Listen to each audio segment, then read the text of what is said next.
नमस्कार बंधुओं, यूट्यूब में आपका स्वागत है। मैं प्रद्युम्न नारायण राय, युग शिल्पी, और आप देख रहे हैं चैनल गायत्री विद्या। आज हम चर्चा करेंगे ब्रह्म की स्फुरना से गायत्री का प्रादुर्भाव। बंधुओं, इससे पहले कि हम आगे बढ़ें, जिन लोगों ने मेरे इस चैनल को सब्सक्राइब नहीं किया है या इस चैनल पर नए हैं तो कृपया इस चैनल को सब्सक्राइब करें और साथ ही बेल आइकन को प्रेस करें ताकि आपको समय समय पर नए नए वीडियो का नोटिफिकेशन आसानी से मिल सके। तो चलिए शुरू करते हैं गायत्री महामंत्र से। ओम भूर्भुवः स्वाहा तत्सवितुर्वरेण्यं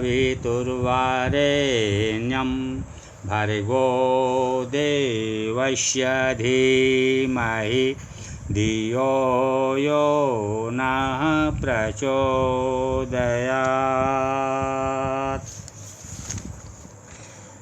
तो ब्रह्म की स्फुरना से गायत्री का प्रादुर्भाव, इस पर आज हम चर्चा कर रहे हैं।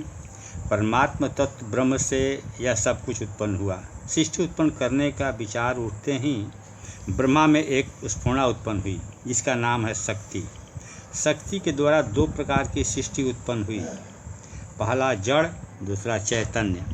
जड़ सृष्टि का संचालन करने वाली शक्ति को हम प्रकृति, और चैतन्य सृष्टि का संचालन करने वाली शक्ति का नाम सावित्री है। पुराणों में वर्णन मिलता है कि सृष्टि के आदिकाल में भगवान की नाभि में से कमल उत्पन्न हुआ।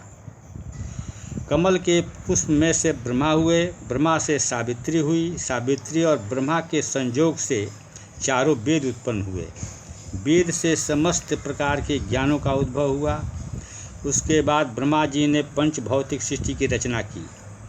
इस गाथा का रहस्य यह है कि परमात्म तत्व की नाभि में से, केंद्र भूमि में से, अंतःकरण में से कमल उत्पन्न हुआ और वो पुष्प की तरह खिल गया।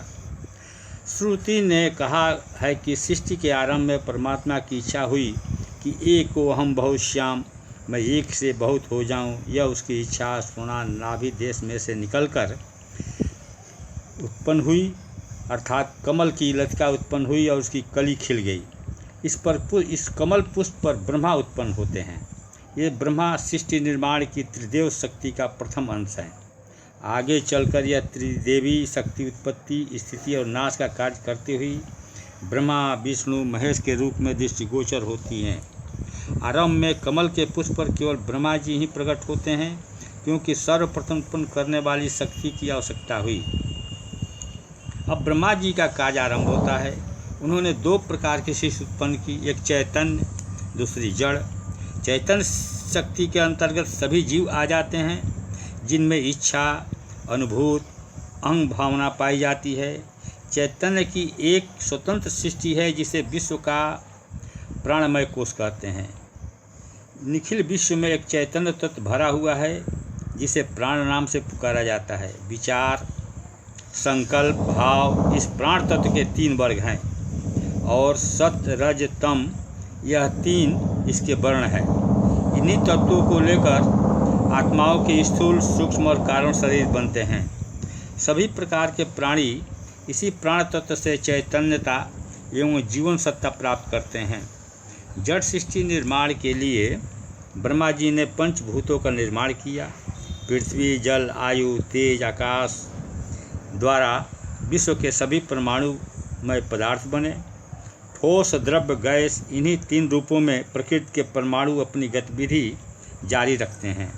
नदी, पर्वत, धरती आदि का सभी पसारा इस पंच भौतिक परमाणुओं का खेल है।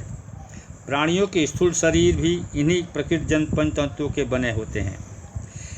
क्रिया, जड़, चेतन दोनों सृष्टि में हैं। प्राणमय चैतन्य सृष्टि में अहंग भाव, संकल्प और प्रेरणा की गतिविधियाँ विविध रूपों में दिखलाई पड़ती है।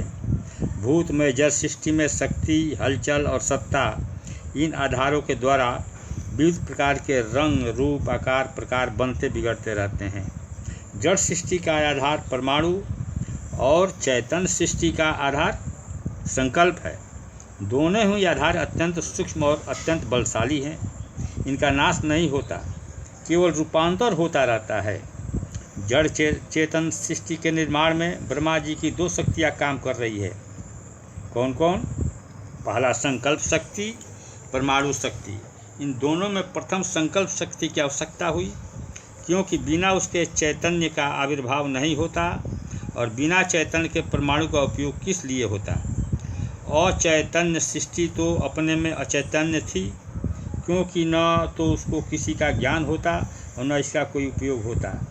चैतन्य के प्रगटीकरण की सुविधा के लिए उसकी साधन सामग्री के रूप में जड़ का उपयोग होता है। अस्तु आरंभ में ब्रह्मा जी ने चैतन्य बनाया, ज्ञान के संकल्प का आविष्कार किया। पौराणिक भाषा में यह कहिए कि सर्वप्रथम वेदों का प्रादुर्भाव हुआ, प्रकट हुआ। पुराणों में वर्णन मिलता है कि ब्रह्मा के शरीर से एक सर्वांग सुंदरी तरुणी उत्पन्न हुई। यह उनके अंग से उत्पन्न होने का उसकी पुत्री हुई। इसी तरुणी की सहायता से उन्होंने अपना सृष्टि निर्माण कार्य जारी रखा। इसके पश्चात उस अकेली रूपवती युवती को देखकर उनका मन विचलित हो गया और उन्होंने उससे पत्नी के रूप में रमन किया। इस मैथुन से मैथुनी संयोजक परमाणुमय पंचभौतिक सृष्टि उत्पन्न हुई। इस कथा के अलंकारिक रूप को, रहस्यमय पहेली को न समझकर कई व्यक्ति अपने मन में प्राचीन तत्वों को उथली और अश्रद्धा की दृष्टि से देखते हैं। वे भूल जाते हैं कि ब्रह्मा कोई मनुष्य नहीं है और न ही उनसे उत्पन्न हुई शक्ति पुत्री या स्त्री है और न पुरुष स्त्री की तरह उनके बीच में समागम होता है। इस सृष्टि का निर्माण काल के एक तत्व को गूढ़ पहेली के रूप में अलंकारिक ढंग से प्रस्तुत करके कवि ने अपनी कलाकारिता का परिचय दिया है। ब्रह्मा निर्विकार परमात्मा की शक्ति है जो सृष्टि का निर्माण करती है। इस निर्माण कार्य को चालू करने के लिए उसकी 2 भुजाएं हैं, जिन्हें संकल्प और परमाणु शक्ति कहते हैं। संकल्प शक्ति चेतन सत संभव होने से ब्रह्मा की पुत्री है। परमाणु शक्ति स्थूल क्रियाशील एवं तम संभव होने से ब्रह्मा की पत्नी है। इस प्रकार गायत्री और सावित्री ब्रह्मा की पुत्री तथा पत्नी नाम से भी प्रसिद्ध हुई। अब मैं बंधुओं आज का वीडियो यहीं तक। इस वीडियो को अंत तक देखने के लिए यहीं तक है। इस वीडियो को अंत तक देखने के लिए बहुत बहुत धन्यवाद। यदि वीडियो पसंद आई हो तो लाइक एंड कमेंट्स करना न भूलें। साथ ही अपने दोस्तों में ज़्यादा से ज़्यादा शेयर करें ताकि उनको भी लाभ मिल सके। बंधुओं अगले वीडियो के साथ बहुत जल्द हम मिलेंगे। तब तक के लिए जय हिंद, जय भारत, जय गायत्री माता।